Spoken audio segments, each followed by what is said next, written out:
Hunters surrounded a baby Mustang horse. Then something happened that will shock you. Mustangs, they're being hunted, gasped 17-year-old gamekeeper Clara, before shouting into the radio, "I need backup immediately. Poachers are attacking the herd." Shortly afterwards, she was met with a shocking sight. The lead mare, Shadow, was leading the entire Mustang herd in a ferocious counterattack, cornering the hunters until they desperately surrendered. "Don't shoot, we surrender." To hear the full, breathtaking story of how a young foal was saved by this brave attack, subscribe to our channel, give it a like, and listen now. The lassos whirred like hungry snakes through the dusty morning air of the Nevada plateau. 3 riders, their faces weather-beaten leather and hardened with greed, tightened the circle around the young Mustang colt, Ember, as the game wardens called the yearling, for his fiery red mane and lively spirit stood trembling in the center of the closing ring. His large, dark eyes reflected pure panic, his copper-colored coat covered with sweat and dust. "We'll have you in a minute, kid." Hank, the leader of the poachers, laughed hoarsely. His voice was as rough as desert sand. He raised his rifle, the barrel glinting coldly in the early morning sun of June 1st, 2025. "A fine specimen like you fetches a fortune on the black market." Ember whinnied desperately, a high-pitched, plaintive sound that was almost lost in the endless expanse of the red rock landscape.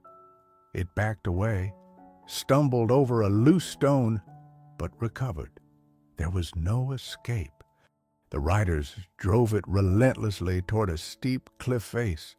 Carl, one of Hank's accomplices, swung his lasso unerringly toward Ember's neck. The foal reared, trying to dodge, but the noose tightened relentlessly around its delicate neck. A triumphant howl from Carl. Hank lowered his rifle. "Good job, but hurry up before the damn rangers show up." At that moment, when the young Mustang's fate seemed sealed, a deafening whinny ripped through the air, blood-curdling and filled with fury. It sounded like a clap of thunder echoing off the surrounding hills. The poachers froze. Even their experienced horses became restless, snorting and prancing nervously. Then, out of nowhere, all hell broke loose. From the crest of the hill behind them, led by a jet-black Mustang mare with a flowing mane and an old white scar on her shoulder, a whole herd of wild Mustangs charged 20, maybe 30 animals, their hooves thundering across the dry ground, kicking up a huge cloud of dust. The earth shook. The black mare, Shadow, Ember's mother, and the undisputed leader of the herd let out an angry battle cry, and head bowed and eyes blazing, charged directly at the poachers.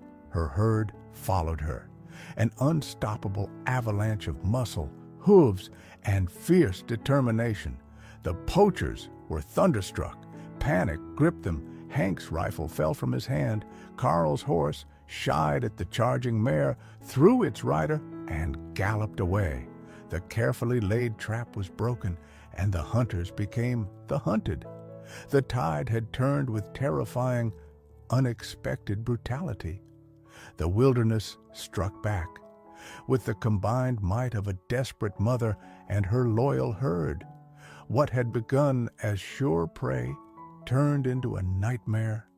The Nevada plateau, a vast expanse of red rocks, arid plains, and sparse vegetation, was home to one of the last large populations of wild Mustangs in North America.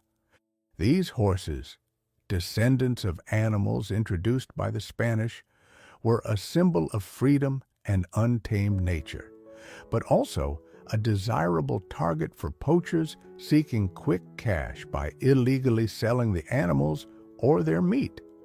Ember, the 1-year-old copper-colored colt, was born into this wilderness. He was curious, playful, and still very dependent on his mother, Shadow, for protection.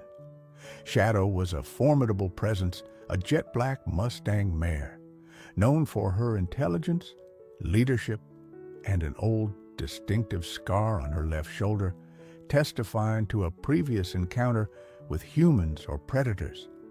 She was the undisputed leader of her herd, which consisted of over 20 animals, including several mares with their foals and a few young stallions. The poachers, led by the ruthless Hank, a man in his 40s known for his brutality and disregard for all laws, had long had their sights set on this particular herd. They knew the animal's beauty and value.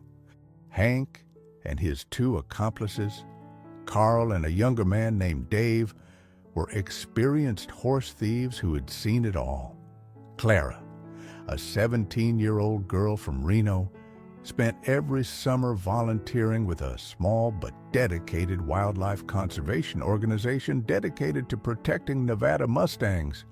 She loved these animals, their fierce grace, and their indomitable will to survive. On that morning of June 1st, 2025, she was driving her old Jeep on a routine patrol, checking watering holes and looking for signs of poaching. She knew Shadow and Ember's herd well, often observing them from a distance and documenting their movements. The triggering event that led to the dramatic confrontation was an unfortunate chain of circumstances. The previous night, the poachers had attempted to use loud noises and spotlights to drive the herd into a narrow ravine for easier capture. In the resulting panic and chaos, Ember had become separated from his mother and the rest of the herd. Terrified and disoriented, the young foal had wandered alone through the darkness until, at dawn, he collapsed, exhausted, in a small, open, grassy area precisely where Hank and his men discovered him. Clara, scanning the area with her binoculars from an elevated vantage point, had noticed the rider's suspicious movements. When she realized they had surrounded a single foal, all the alarm bells went off. She knew she had to act quickly. Her heart was pounding. She reached for her radio to request backup from the rangers or the police, but communication in this remote area was notoriously poor. She could only hope her distress call would go through. Meanwhile, Hank and his men had already cornered Ember. It was easy for them to separate and isolate a single, frightened foal from its herd. They didn't count on the irrepressible maternal instinct of a lead mare and the solidarity of an entire Mustang herd. And they didn't anticipate the unexpected arrival of a young animal rights activist willing to risk everything to protect the animals she loved.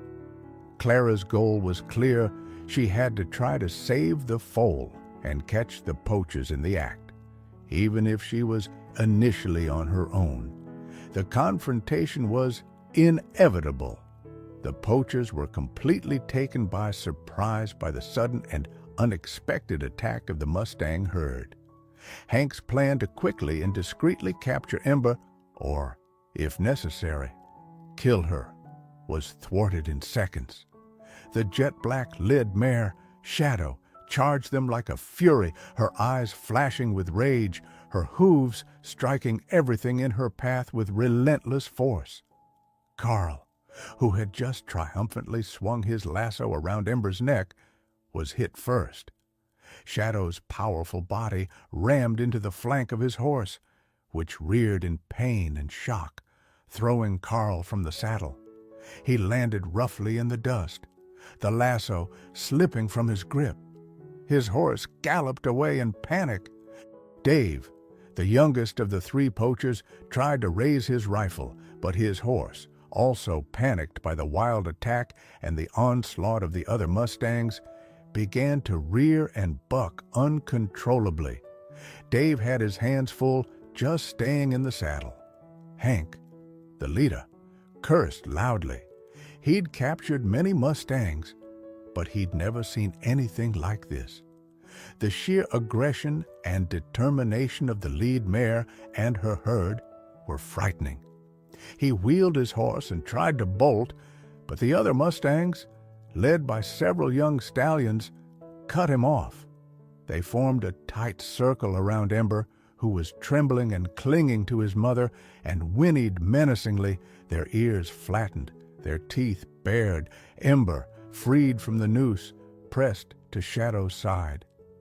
The mare gave him a gentle headbutt, a calming gesture amidst the chaos, before turning back to the poachers, her eyes blazing with maternal fury. Meanwhile, Clara struggled over the rough terrain in her old Jeep, trying to get to the scene as quickly as possible. The radio connection was still poor, but she hoped her distress call had gotten through.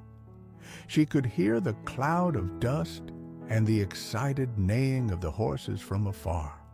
When she finally reached the edge of the small valley, she was met with an incredible spectacle. The Mustang herd had indeed cornered the three poachers. Hank and Dave were still mounted, but they seemed intimidated and unsure. Carl was still lying on the ground, groaning. Clara knew she had to de-escalate the situation before anyone was seriously harmed, human or animal. She honked her horn loudly several times and slowly drove her Jeep down into the valley to draw attention to herself. The Mustangs reacted nervously to the sound of the Jeep, but Shadow seemed to understand that there was no immediate danger from that direction. She made a calming noise, and the herd backed away slightly. But without easing the pressure on the poachers, Hank saw his opportunity. "Get out of here!" He yelled at Dave and tried to guide his horse through a gap in the Mustang line. Dave followed hesitantly. Carl struggled to his feet and limped away. But the complications weren't over yet. One of the young stallions, particularly agitated, tried to bite Hank's horse's flanks. Hank's horse shied again, and Hank almost lost his footing. In his panic, he pulled a pistol from his holster. "Back off, you damn beast!" he yelled, and fired a shot into the air. The sound of the shot echoed deafeningly through the valley. The Mustangs scattered in alarm, and Shadow even stepped back for a moment. Ember neighed in fear. Clara, who had just gotten out of her Jeep to document the scene with her camera, flinched. She knew the situation could escalate. The poachers were armed and unpredictable. She raised her camera and began snapping photos as quickly as she could to preserve evidence. At the same time, she tried to contact the ranger station again on her radio. "This is Clara, from the Mustang Conservation Initiative. I'm in Red Rock Valley, location XY. Poachers are threatening a Mustang herd. They're armed. I repeat, they're armed. Urgent assistance." The line crackled. Then finally, a clear voice. "Understood. Clara, we've received your first call. Units are already en route. Stay under cover." Relief flooded Clara, but she knew it might take some time before help arrived, and the poachers were about to escape. The rising plot had reached a critical point. The immediate danger to Ember had been averted, but the poachers hadn't yet been caught, and the situation threatened to spiral out of control. Clara's courage and ability to secure evidence would now be crucial. The shot Hank fired into the air seemed to freeze the tense situation for a moment. The Mustangs hesitated, their aggressive formation breaking slightly. Hank took advantage of this brief confusion to turn his horse and gallop off, closely followed by Dave. Carl, still limping, desperately tried to follow them. Clara knew she couldn't waste any time. She jumped back into her Jeep and gave chase, keeping a safe distance. Her main goal now was to prevent the poachers from escaping until the Rangers arrived, while also gathering further evidence of their illegal activities. She activated her Jeep's dash cam and tried to keep the fleeing riders in view. The chase led through rough terrain, over rocky trails, and through dense sagebrush. Clara's old Jeep creaked and groaned, but it held on. She was an experienced driver in this terrain. But the poachers also knew the area well and tried to shake her off. During the pursuit, Clara managed to maintain constant radio contact with the ranger station, relaying her position and the poachers' direction of escape. This was crucial for guiding the arriving units. After about 15 minutes of frantic pursuit, the turning point came. The poachers rode into a narrow ravine, assuming they would find a hidden path that would lead them to safety. However, they hadn't counted on the rangers' local knowledge, who had given Clara precise instructions. 2 ranger vehicles were already waiting at the ravine exit, blocking their escape route. Hank, Dave, and a panting Carl saw themselves trapped. They harnessed their horses and reluctantly raised their hands when the armed rangers asked them to. Clara drove slowly into the ravine and watched the arrest. A feeling of relief and satisfaction flooded through her. Once the situation was under control, Clara returned to Red Rock Valley, the site of the original confrontation. The Mustang herd had calmed down somewhat, but the animals were still nervous. Shadow stood protectively by Ember, her body tense, her ears alert. Clara approached slowly and cautiously. She knew Shadow from many observations. She was aware of the old scar on her shoulder, a reminder of a previous near-fatal encounter with poachers about 2 years ago. Back then, Shadow had been shot but survived, and since then had become the undisputed leader of her herd, even more vigilant and determined to protect her family. As Clara looked into Shadow's eyes, she saw not only the ferocity and protectiveness, but also a deep intelligence, and perhaps even a kind of understanding.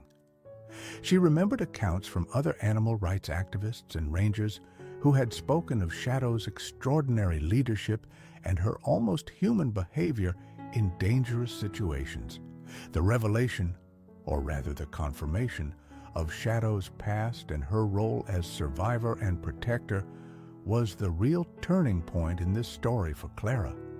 It was no longer just about saving a single foal or arresting a few poachers.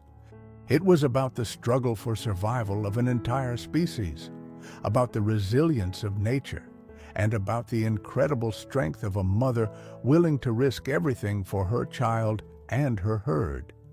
Clara's role had changed. She was no longer just a young volunteer who had witnessed a crime by chance. She was now an active participant in this drama, a chronicler and a voice for the Mustangs. Her photos, videos, and testimony would play a crucial role in bringing the poachers to justice and raising public awareness of the plight of these animals. She knew the fight wasn't over yet. The poachers had to be brought to justice, and the Mustang herd still needed protection. But in that moment, as she saw Shadow and Ember standing peacefully together, she felt a deep sense of hope. The point of no return had been reached. The poachers had been caught. The immediate danger averted. Now began the fight for justice and for a safer future for the Mustangs of Nevada. And Clara was ready to support this fight with all her strength. The arrest of the 3 poachers, Hank, Carl, and Dave, was only the first step.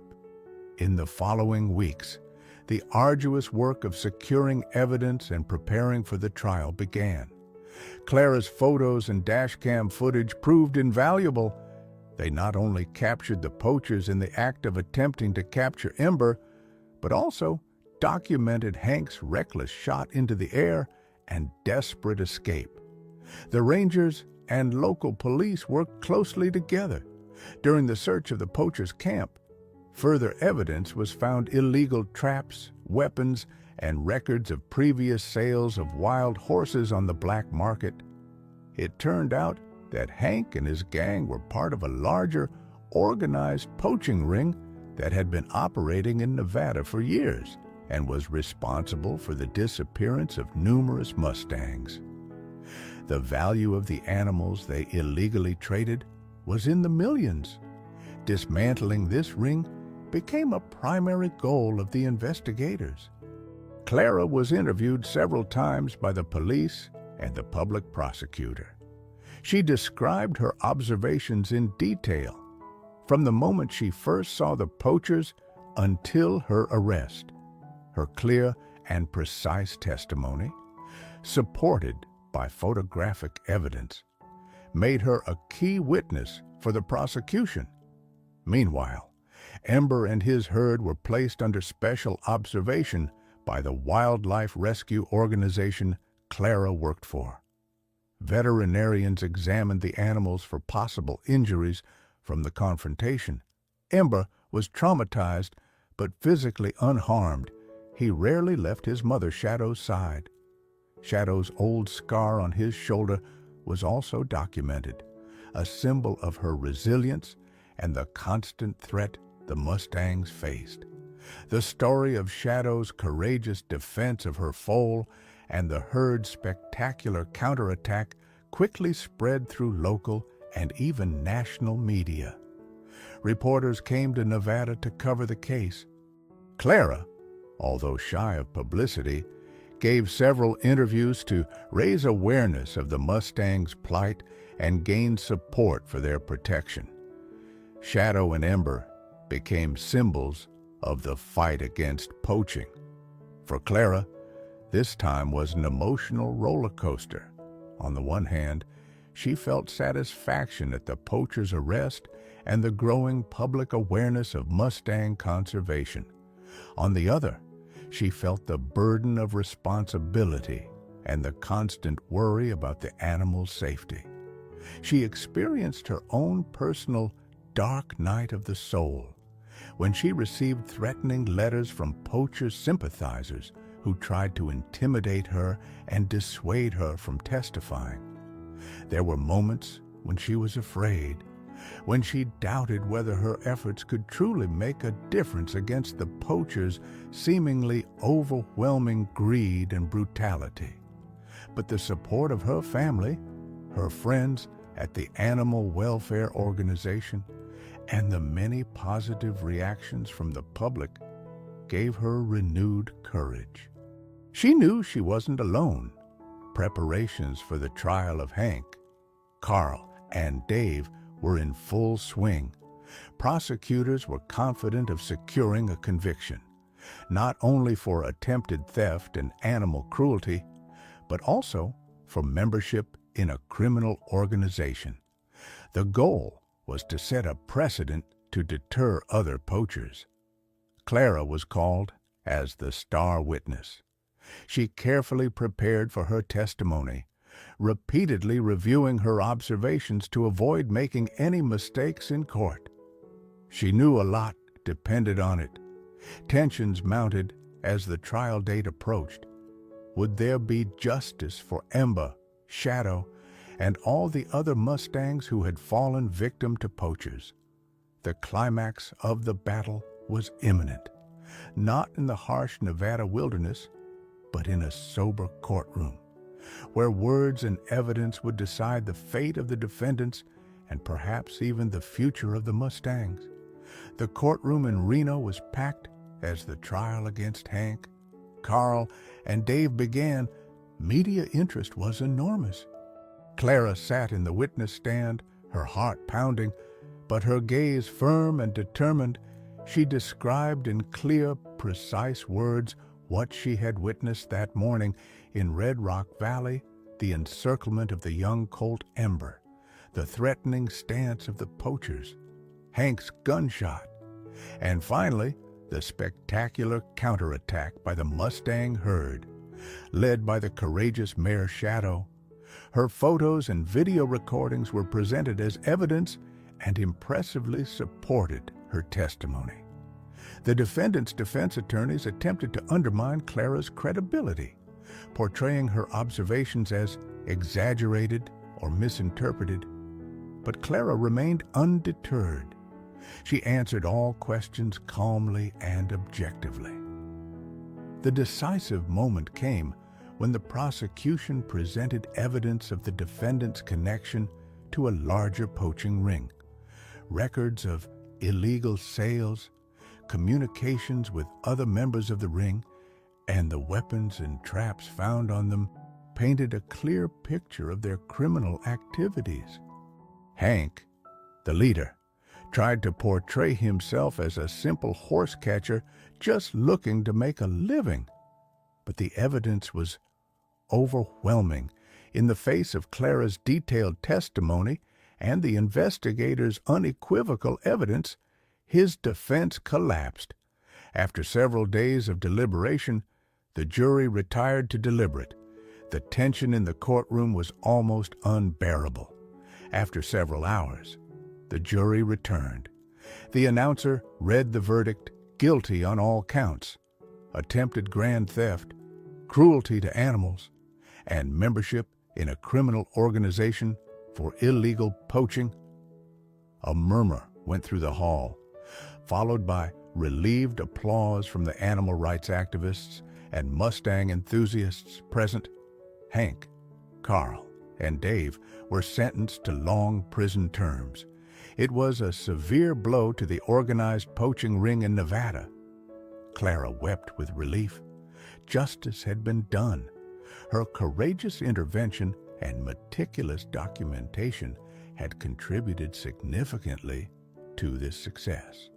In his verdict, the judge explicitly praised Clara's moral courage and the incredible bravery of the Mustang mare Shadow, who had defended her foal and her herd.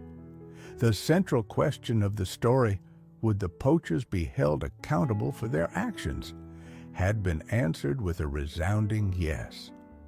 The conviction of Hank and his accomplices was a significant victory for the protection of wild horses in Nevada. The dismantling of the poaching ring led to a noticeable decline in illegal activities in the region. Ember and his herd, led by the legendary Shadow, became symbols of resistance and the will to survive. The wildlife conservation organization Clara worked for received significant donations thanks to the publicity, which were used to increase conservation measures, establish new watering holes, and provide medical care for injured Mustangs. A portion of the high plateau, the territory of Shadow's herd, was placed under special protection and declared a small reserve, the Shadow and Ember Mustang Sanctuary.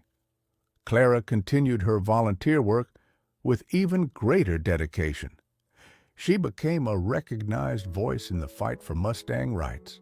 Every summer, she returned to Nevada, visited the reserve, and observed Ember, who had grown into a magnificent young stallion, and Shadow, who continued to lead her herd with wisdom and strength. The scar on Shadow's shoulder remained a silent reminder, but also a testament to her indomitable spirit. The story of the Mustang mother who led her herd into battle to save her foal from poachers, and the young girl who helped bring justice became a legend in Nevada and beyond. It was told in books, featured in documentaries, and inspired many people to become involved in animal welfare. Clara later studied wildlife biology and dedicated her life to protecting endangered species. She never forgot that dramatic morning in Red Rock Valley that changed her life. The memory of Shadow's courage and Ember's survival always encouraged her in her work. The new normal for the Mustangs at the Shadow and Ember Sanctuary was a life of greater security. But the threat of human greed and recklessness remained a constant challenge. But thanks to people like Clara and the unforgettable story of Shadow and Ember, there was hope that Nevada's wild hearts would continue to gallop freely across the endless expanses of the high plateau. The Mustang's shocking counterattack had not only driven away the poachers, but also opened a new chapter in the conservation of these iconic animals.